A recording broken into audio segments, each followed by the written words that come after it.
이번 시험에 꼭 합격한다. 공인중개사 법령 및 실무를 강의하는 신정환입니다. 오늘은 이 사무소를 공부하도록 하겠습니다. 중개사무소 관리 업무가 출제 비중이 상당히 높은 파트라서 공인중개사 법령 전체 중에서는 가장 출제 비중이 높은 파트에 해당이 됩니다.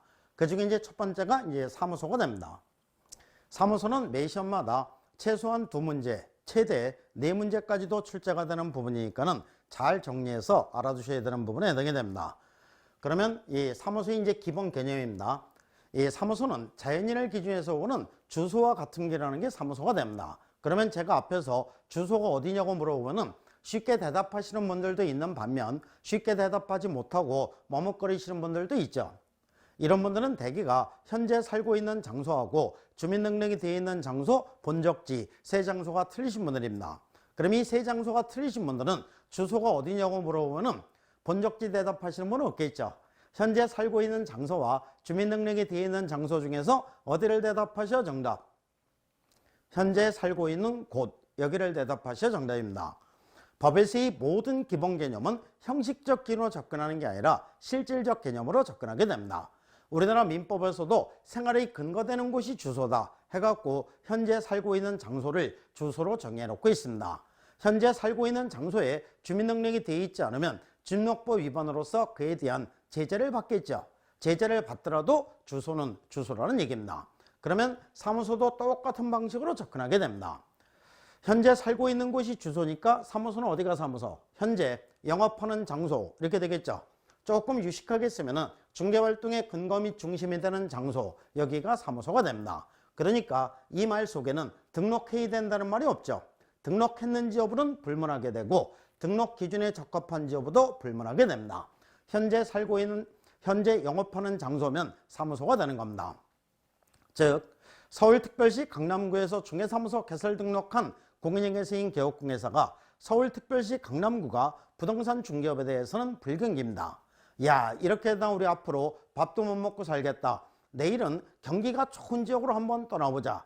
종업원들은 아침에 일찍 출근해서 격리 하나만 사무소 지키고 나머지 종업원들은 트럭에 전부 타라 해서 트럭에다가 종업원들을 태우고 파라솔과 의자를 싣고 경기가 좋은 지역으로 떠나게 됩니다. 어디로 갑니까? 예, 아름다운 청주. 아름다운 청주에 가서 파라솔과 의자를 설치하고 이 파라솔에서 의뢰인과 상담을 벌이고 거래계약서를 작성해서 교부해주고 확인설명서를 작성해서 교부를 해줬습니다. 그러면 이 파라솔은 사무소 다 아니다. 사무소 다 이렇게 되겠죠. 이 파라솔은 등록한 장소가 아니지 않니? 등록했는지 여부는 불문한다고 했죠. 이 파라솔은 건축물 대정에 기재된 건물도 아니지 않니? 등록 기준을 얘기하는데 등록 기준에 적합한지 여부도 불문한다고 했습니다. 이 파라솔에서 중개활동 했습니까? 안 했습니까? 했죠. 의뢰인과 상담을 벌이고 거래계약서 작성해서 교부해주고 확인설명서 작성해서 교부해줬으면 중개활동 한 겁니다. 그런데 이 공인중개사인 개업공에서는 서울특별시 강남구에도 사무소가 하나 있죠. 파라솔도 사무소니까는 사무소 몇 개? 2개. 2개 이상의 사무소를 설치한 것으로서 1년 이의 징역이나 1,000만 원 이의 벌금에 처해지게 되고 상대적 등록 취소서에 해당이 되는 겁니다. 이것이 일명 요즘 사회 문제가 되고 있는 뭡니까? 떴다방이 되는 거죠. 그래서 이제 떴다방이 뜨면은 국토교통부에서 단속반이 날아가서 단속을 합니다. 그래서 떴다방 날아라 단속반 높이 날아라 우리 단속반 이렇게 되는 거죠. 그럼 이 단속반은 뭐를 가지고 와서 단속하느냐? 단속 근거는 공인중개사 법령 내에서 찾을 수밖에 없는 겁니다.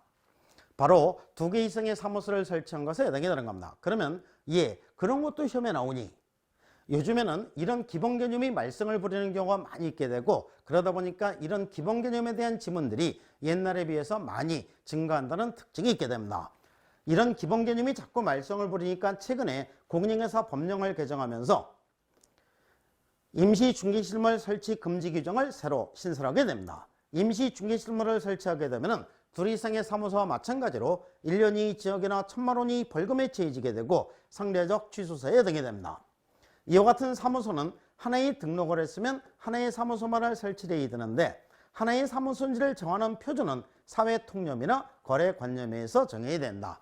사회통념이나 거래관념에서 정해야 된다? 법에서 제일 할 말이 없을 때 이렇게 얘기하는 거죠. 이 얘기는 딱 부러지게 뭐라고 얘기할 수 없다는 얘기입니다. 구체적으로 가봐야 이게 사무소가 한 개인지 두 개인지 여부를 판단할 수 있다는 얘기입니다. 이와 같이 하나의 등록을 했으면 하나의 사무소만을 설치해야 되는데 법인인계업공에서는 분사무소를 설치할 수 있다. 법인인계업공에서가 분사무소를 설치하기 위해서는 일정한 요건을 구비해서 일정한 절차에서 분사무소를 설치해야 되는데 분사무소를 설치하기 위한 요건은 요 세 가지 요건을 구비해야 됩니다. 첫 번째는 주된 사무소 수혜가 속한 시군구를 어떻게 제외한입니다. 제외한 시군구별로 설치되어야 된다. 그러니까 주된 사무소 수혜가 속한 시군구 고기만은 분사무소를 설치할 수 없다는 얘기입니다. 각 시군구별로 1개소를 초과할 수 없다. 한 개씩 설치해야 되고 분사무소에는 누구를 책임자로 두어야 한다. 공인인계사를 책임자로 두어야 한다. 해놓고 단서 규정이 있게 됩니다.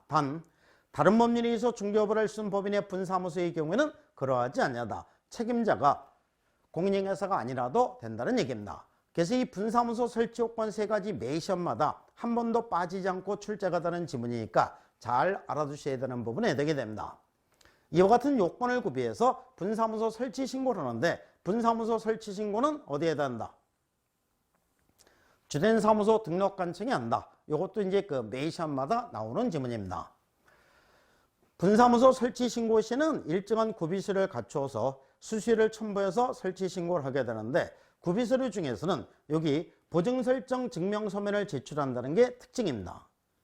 그러니까 그 전에 배우신 중개사무소 개설등록 신청 시에는 보증설정 증명서면 제출을 했습니까? 안 했습니까? 안 했죠. 그런데 분사무소 설치 신고 시에는 제출해야 되고 저기 끝에 가면은 매수신청 대리인 등록 신청 시에도 제출해야 되는 서류에 되게 됩니다. 법과목은 항상 이런 차이점이 포인트가 돼서 문제가 나오게 되는 겁니다. 그러면 주된 사무소 등록관청에서는 신고 필증을 교부해 주게 되고 분사무소 등록관청에 통보를 해주도록 하고 있습니다. 이렇게 해서 이제 분사무소가 설치가 되는 것이고 그 다음에 중개사무소 공동사용입니다.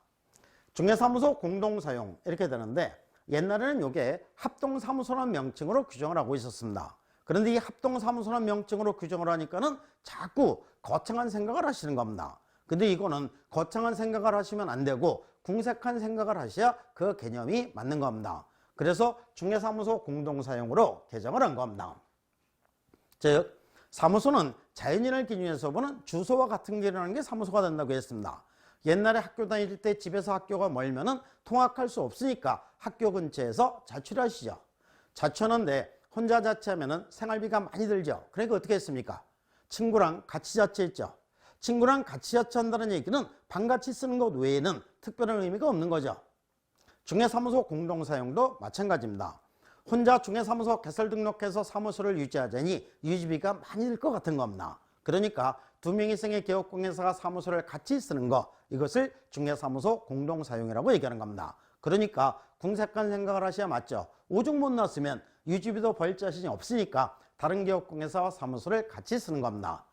그래서 이제 중개사무소를 공동으로 사용하는 목적은 이제 그 목적까지 궁색하게 규정할 필요는 없겠죠. 그래서 이제 그럴듯하게 개업공개사는 업무의 효율적 수행을 위해서 다른 개업공개사와 중개사무소를 공동으로 사용할 수 있다. 중개사무소를 공동으로 사용하기 위한 요건은 원칙은 아무런 제한이 없는 것이 원칙입니다. 개업공개사의 종별에 대한 제한이 없으니까 법인인개업공개사, 공인인계사인개업공개사, 중개인, 사무소 공동으로 사용해도 된다는 얘기입니다. 두 번째는 수혜 제한도 없다. 그러니까 둘이 하든 셋이 하든 넷이 하든 10명이 하든 지들 자유가 된다는 얘기죠. 또한 등록관청이 다른 개업공개사 상호간에도 중개사무소를 공동으로 사용할 수 있고 중개사무소 공동사용신고는 해야 된다? 안 해도 된다? 안 해도 된다. 중개사무소 공동사용신고는 별도로 하지 않고 중개사무소 개설등록, 중개사무소 이전 신고 시 그 중개사무소를 사용할 권한이 있는 다른 개업공개사의 승낙서를 첨부하도록 규정이 되어 있습니다. 다만 중개사무소 공동사용이 제한되는 경우가 있게 되는데 바로 업무정지 개업공개사가 됩니다. 업무정지 처분을 받은 개업공개사는 다른 개업공개사 사무소로 이전해서 중개사무소를 공동으로 사용할 수 없고 다른 개업공개사가 업무정지 처분을 받은 개업공개사 사무소로 이전하는데 승낙서를 줄 수 있다 없다? 없다. 다만 업무정지 처분을 받기 전부터 중개사무소를 공동사용 중인 다른 개업공개사는 제외한다. 이렇게 되어 있습니다. 그래서 이제 이게 최근에 새로 첨가가 된 규정입니다. 중개사무소를 공동으로 사용하는 데 있어 모든 법률관계와 업무관계는 개별 개업공개사별로 이루어지게 됩니다. 즉 사무소를 같이 쓰는 것 외에는 특별한 의미가 없다고 했죠. 그러니까 모든 법률관계와 업무관계는 개별 개업공개사별로 이루어지게 되는데 고용인을 고용하거나 해고하는 거 개별적으로 A되고 업무보증을 설정하는 것도 개별적으로, 인장을 등록하는 것도 개별적으로, 고용인의 업무 상행에 대한 책임을 지는 것도 개별적으로 책임을 지게 됩니다. 그러니까 사무소 같이 쓰는 것 외에는 특별한 의미가 없다는 얘기입니다. 그래서 이제 요만큼에서 이제 매 시험마다 한 문제씩 출제가 되는데, 그러면 이제 문제가 어떻게 나오나 보겠습니다. 역시 30회 기출문제가 됩니다. 공인중개사 법령상 중개사무소 설치 등에 관한 설명으로 틀린 것은, 틀린 거를 찾으라는 문제입니다. 1번, 개업공개사는 그 등록관청 관할구역 안에 한 개의 중개사무소만을 둘 수 있다. 맞죠? 하나의 사무소만을 둬야 되고, 개업공개사는 천막, 그 밖에 이동이 용이한 임시중개실무를 설치해서는 아니 된다. 맞습니다. 법인이 아닌 개업공개사, 그러면 여기 법인이 아닌 개업공개사는 누굽니까? 개인인 개업공개사가 되겠죠. 분사무소를 둘 수 없다. 동그라미. 그래서 이제 부부만이 자식을 낳을 수 있는 것과 마찬가지로 법인인 개업공개사만이 분사무소를 설치할 수 있는 겁니다. 그 다음에 4번, 이 개업공개사는 등록관청 관할구역 외의 지역에 있는 중개상물을 중개할 수 없다. 관할구역 외에 있는 중개상물도 당연히 중개할 수 있겠죠. 그래서 X가 됩니다. 그래서 개업공개사의 업무지역 범위는 전국이 됩니다. 그러니까 강남구에서 중개사무소 개설 등록한 공인중개사인 개업공개사는 제주도에 있는 아파트를 중개해줘도 되는 거죠. 그래서 업무지역 범위가 전국이니까 관할구역 외의 지역에 있는 중개상물을 중개할 수 없다. 이렇게 하면 X가 됩니다. 법인인 개업공개사는 등록관청에 신고하고 관할구역 외의 지역에 분사무소를 둘 수 있다. 법인인 개업공개사니까 당연히 분사무소를 둘 수 있는 거죠. 그래서 이렇게 해서 4번이 정답이 되는 겁니다. 이런 식으로 해서 이제 문제가 나오게 되는데, 결국 이 내용들은 법령을 원문 그대로 옮겨놓은 내용입니다. 그러니까 이 법령을 원문대로 이렇게 많이 읽어보시는 게 시험에는 그만큼 도움이 되는 겁니다. 이렇게 해서 이제 그 사무소에 대해서 공부를 하셨고, 그 다음에 이제 다음 시간에는 이 사무소 명칭, 광고에 대해서 공부하시게 되는데, 이번에 개정된 내용들도 많이 있기 때문에 개정 내용 특강 이런 식으로 해갖고 살펴보도록 하겠습니다. 감사합니다.